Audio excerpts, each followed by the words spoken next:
Good morning, students. I am Sutram from Satyavati Senior Secondary School, Khatima, and this is another lecture in class 12, chapter number 2. The title of this chapter: Lost Spring: Stories of Stolen Childhood. So, everybody, please pay attention towards this lecture. If you have the textbooks available, then you may open chapter number 2, Lost Spring. First chapter, the last lesson has already been explained by ma'am, and this is the second chapter. And I am also telling you that be ready for your PA1 examination that will be held very soon. There are two parts in the story Lost Spring, Stories of Stolen Childhood. This is part 1, and after that part 2. Part 2 will be delivered to you tomorrow. This is part 1. So first let us clear the theme of this chapter, Lost Spring. What do you look here? That is Lost Spring and Stories of Stolen Childhood. Spring season is considered one of the most splendid season in the year. Most glorious, beauty, greenery, we can see everywhere. In the story, the narrator compares the children to the spring season. Children are also like a spring. But do the children live a life of a spring? This is the theme of the story. You often have seen that small children, teenagers under 10 years old, 8 years old, 12 years old, they work in the hotels, they work in the houses, and they begging on the roads. This is the condition of children. And we say that children are the future of tomorrow. So if the children do not study, they are begging, they are working in the hotels, they are sleeping nearby the roads, they are living in the tents, there is no education, they are very poor. So how can be they the future of tomorrow? This is the concept. And that's why the narrator says that story of stolen childhood. Childhood is one of the splendid period of life. We enjoy in our childhood, everybody enjoy his or her childhood, but such type of children who do not have proper food to eat, do not have money, do not have good clothes to wear, so how can such type of children be happy? How can we say that this is the spring in their life? The story Lost Spring, Stories of Stolen Childhood clearly brings into light the condition of such type of children in our country. How do they live in the streets? How do they work in the hotels? And what are their dreams? You will come to know in this story. Never mind, they are poor, but they have also their dreams. Are they capable to fulfill them? This is the question which arises in the story. In part 1, now look at the main content, the main character of the story, that is Sahibe Alam. This is the story, part 1 is the story of Sahib. Sahib is the main character of the story. He is a small boy, he is a rag picker. Rag picker means जो कूड़ा करकट बीनते हैं बच्चे, सड़कों के किनारे ढेर लगे होते हैं कूड़े के, गंदगी के, उसमें से जो है कूड़ा निकाल कर ले जाना, कुछ काम की चीजें उनको मिल जाती हैं और अपना लाइफ इस तरह से वो चलाते हैं. So they are called the rag pickers, and Sahib is also one of those boys. But pay attention, there is an ironical in the name of Sahib. The full name of Sahib is Sahibe Alam. And actually what does it means?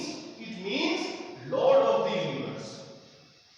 That is the Almighty, that is the Lord of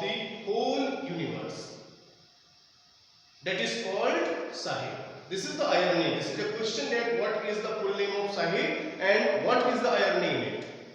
The full name of Sahib is Sahib Alam and it represents Lords of the Universe. This is the irony that he is very poor. He is a rag picker, but his name represents Lord of the Universe. And even he does not know the meaning of his name because he is not educated. This is the irony. A barefoot army of rag pickers in Simapuri nearby Delhi. The writer moves throughout the country and he finds such type of children. He comes across number of children like this. Once he also visited a place, Simapuri, and Simapuri is nearby Delhi. Delhi is the capital of India. And just a few miles away from Delhi, there is a place, Simapuri. And almost 10,000 rag pickers live in that place without any identity. Garbage dumps gold. कूड़े के करकट के garbage dumps, that is represents the gold. This is the gold for those children. Those children who are completely dependent upon the garbage dumps. In the morning they come out from their houses, they search out whatever the things they want to take out from that garbage and then run. So this is the daily routine of those children who are poor, who are living in a perpetual state of poverty. This is the state of those children. That's why garbage dumps is like a gold for those children, because they find out some eatable things from dead garbage dumps. This is the condition of those children who live in Simapuri, and that is nearby Delhi. This is also an ironical that nearby Delhi there is a place and there live 10,000 children. They are rag pickers, they are totally unknown, they are living without any identity. This is the irony. From where did these people come? They are squatters. Squatters, जिनको निकाल दिया जाए देश से. So they are squatters came from Bangladesh back in 1971. यानी कि these children have been living in Simapuri since 1971. Still they do not have any kind of their own identity. Still they are poor, still they are living in a vicious circle of poverty. So where is the spring in their life? There is no spring. Survival in Simapuri means rag picking. If these kind of children are living in Simapuri and they are surviving, so what does the mean of survival? That is the meaning of rag picking. Means there is no other work, there is no other source of income, there is no other source of eatable things. Only rag picking. कूड़ा बीनना, करकट बीनना, garbage को जो हम ढेर फेंक देते हैं, जो हम सामान को फेंक देते हैं, उसी में से अपने काम की चीजों को निकाल लेना. This is the work. This is the routine of these kind of children. So that is why the writer says that in Simapuri, if you are surviving, you means you are a rag picker. As I told that even the children are poor, but still they are poor, no doubt, but still they have their own dreams. The first story represents Sahib, and another story, part 2, represents Mukesh. That will be explained later on. So let us clear the main concept of the first part, Sahib. Sahib has also a dream. Sahib wants to study. Sahib wants to become a tennis player, but he is so poor. He has not any kind of another source by which he can complete his dreams. There is no other option, there is no one who can support for these children. but he has also dreams. We are lucky here. You are lucky that you are studying in a proper school, in a proper atmosphere. You have good clothes, you have good to eat, you have proper books. But there are also such kind of children who live this life like Sahib, who actually wants to be studied, but unfortunately they cannot afford it. Once narrator, in the very beginning of the story, narrator just making fun of him, asked to him that why do you do this work? And Sahib replied that he did not have any kind of work. And the narrator again asked for him that do you want to study? Sahib again replied, yes, but there is no school. And the narrator again making fun of him says that if he opens a school, then Sahib will come. And later on, after 2-3 days, when Sahib encounters the narrator once again, he running towards him and directly asked, did your school ready? So this is the desire of Sahib.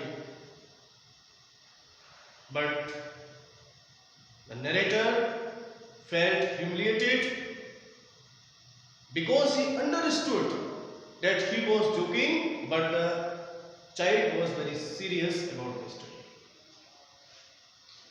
That's why Sahib's dream is study and a tennis player, to become a tennis player. Often he was standing nearby a club and he was continuously watching the players who were playing tennis. This was the habit of him. He actually wanted to be a tennis player, but why and how can he be?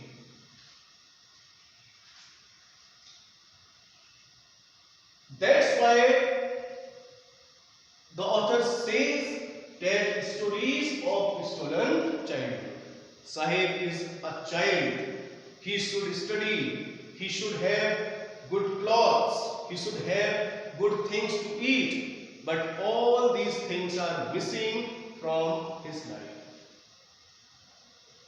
This is the condition of Sahib. Not only the Sahib, but almost 10,000 children are living in the same condition.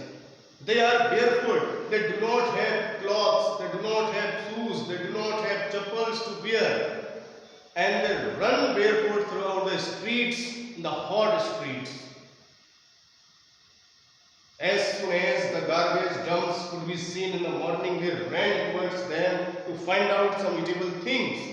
And sometimes they find 1 rupee note or even 10 rupees note, and they become very happy. This is the lifestyle of these children. At the end, when Sahib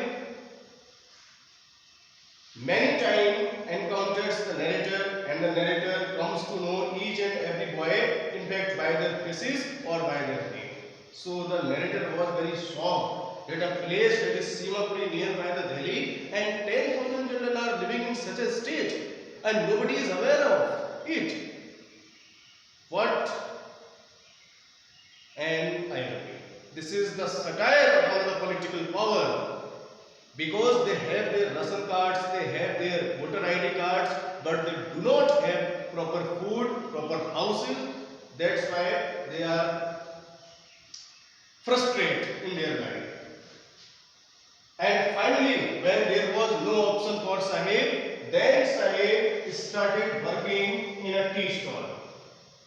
And he was paid 800 rupees per month and the meal of the day.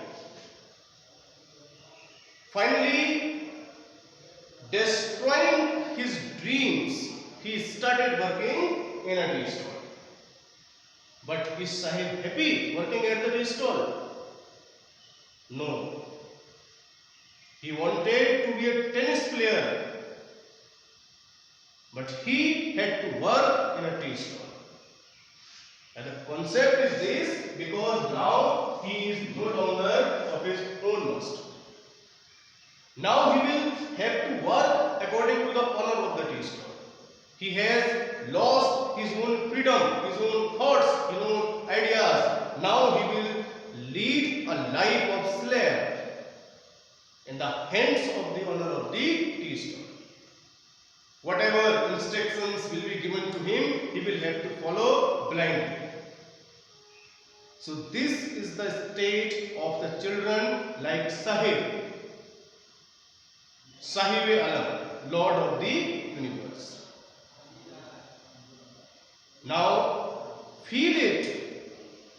Try to feel it that what is the condition of children in our country even today. We often see children working here and there, and there is law that the below 18 years cannot work. You have the right to education, and government has provided the free education up to 12 or 10. Mid-day meal scheme, so many schemes are running to improvise these conditions. But still we find such kind of children who are like Sahib. So this is the first part, the story of Sahib-e-Alam, Lord of the universe. Later on, I will upload the second audio, that is the part 2 of this chapter, the story of Mukesh. Once again, I am summarizing the whole chapter, that lost spring, story of stolen childhood, that is totally represent the condition of children, that is totally represent that the spring has been lost from the life of the children. Main character, Sahib-e-Alam, is the full name, and his name and the meaning of his name, that is Lord of the universe. That is ironical because he is poor. A barefoot army of ragpickers. Whatever children, that almost 10,000 children are living here, and they all are barefoot. They are ragpickers. They live in Sibapuri, that is nearby Delhi. They are squatters, came from Bangladesh back in 1971. Survival in Sibapuri means ragpicking. Dream of Sahib, study and tennis player. So this is the main concept. And at the last, he was no longer of his life. So this is the first part. Listen this audio very carefully and open the chapter. Read it properly. You will make it understand very clearly. This is the condition of children even today. That is part 1. Thank you very much. Later on you will get second part, the story of Mukesh.